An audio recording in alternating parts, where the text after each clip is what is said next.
हमने प्रकृति को नष्ट किया तो हम बच पाएंगे क्या? प्रकृति नष्ट होगी तो हम भी नष्ट हो जाएंगे। आज इस बार पूरे संसार में कितना विप्लव हुआ है प्रकृति का।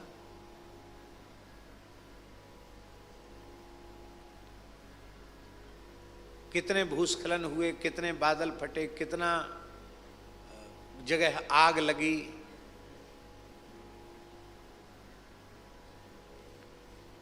हम प्रकृति को नष्ट कर रहे हैं तो प्रकृति भी हमें छोड़ने वाली, प्रकृति हमको नष्ट कर रही है। अरे हम नवदुर्गा के रूप में किसकी उपासना कर रहे हैं?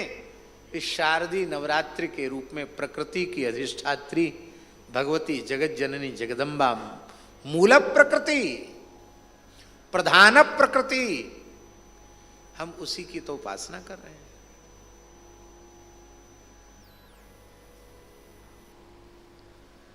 और भाई, गाय की सबसे बड़ी महिमा है, वो धरती को विष से मुक्त करती है, अपने गोबर गोमूत्र से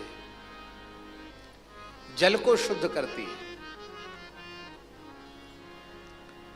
हमारे खाक चौक में कुआं है, छोटी कुइया है, मूल पुरुष पहाड़ी बाबा महाराज के द्वारा स्थापित। 213 वर्ष तो पहाड़ी बाबा को समाधि लिए हो गए, जीवित समाधि लिए हुए। ये जो कार्तिक पूर्णिमा आएगी उस पे 214वां समाधि दिवस होगा पहाड़ी बाबा का। उनके काल में स्थापित वो कुइया थी, उसका पानी बिगड़ गया तो महाराज जी नाट लीला करते थे, पूज्य गुरुदेव पहाड़ी बाबा महाराज हमसे बोले, रे भाई तुम तो पंडित हो, ये कुआं का पानी बिगड़ गया। बोलो कैसे हुआ? ठाकुर जी की रसोई पूजा सब इसी से होती है, ठीक करो उसको। अब हम क्या जाने कैसे ठीक होगा। तो हमने एक डॉक्टर से पूछा, उन्होंने एक पुड़िया की दवाई दे दी, लाल दवाई। वो पुड़िया डालते ही पूरा पानी लाल हो गया, उसमें दुर्गंध और आने लग, कीड़े वीड़े मर गए होंगे, दुर्गंध आने लग गई। तो महाराज जी ने कहा, अरे तुमने तो और सत्यानाश कर दिया कुइया का, और कुछ उपाय करो। तो एक वैद्य जी मिल गए। यहाँ वैद्य जी कोई बैठे हो तो बुरा नहीं मानना। उन वैद्य जी ने, कोई वैद्य जी तो नहीं बैठे हैं, अब बैठेंगे तो बताएंगे नहीं कि हम वैद्य जी। अच्छी बात बोल रहे हैं, कोई खराब बात नहीं बोल रहे हैं, सही बात। एक वैद्य जी ने कहा, कैसा भी पानी बिगड़ा हुआ हो, चूना डाल दो तो चूना से पानी साफ हो जाता है। हम लोग गौशालाओं में गाय की लड़ावनी में चूना पोतते हैं, उसमें पानी भरते हैं, चूना डालते हैं, जिससे पानी बैक्टीरिया रहित हो जाए और गायों को कैल्शियम भी मिले, उनकी हड्डियां भी पुष्ट हों। अपने यहाँ देखना पूरे गौशाला में सब जगह। तो उन्होंने कहा कि चूना डाल दो। तो हम सोचे भाई इतना बड़ा कुआं है, इतना पानी है, कम से कम 20 हाथ पानी होगा, चलो पानी डाल देते हैं। तो हम 10-12 किलो चूना लेके आए और हमने डाल दिया उसको। ओ बज बज बज बज करके एकदम उबलने लगा चूना। अब पानी, और पहले तो दुर्गंध आई थी, लाल था, अब कड़ुआ और हो गया। इतना चूना पड़ते वो कड़ुआ हो गया। महाराज जी बोले, है तेरी जय रे तेरी, सब कुइया का सत्यानाश कर दिया है। पोथी के पंडित हैं, व्यवहार में कुछ नहीं पता है, पोथी के पंडित हैं, कुछ नहीं जानते व्यवहार में, पोथी के पंडित हैं। ऐसे एक बात को कई बार दोहराते थे, उनका अभ्यास था।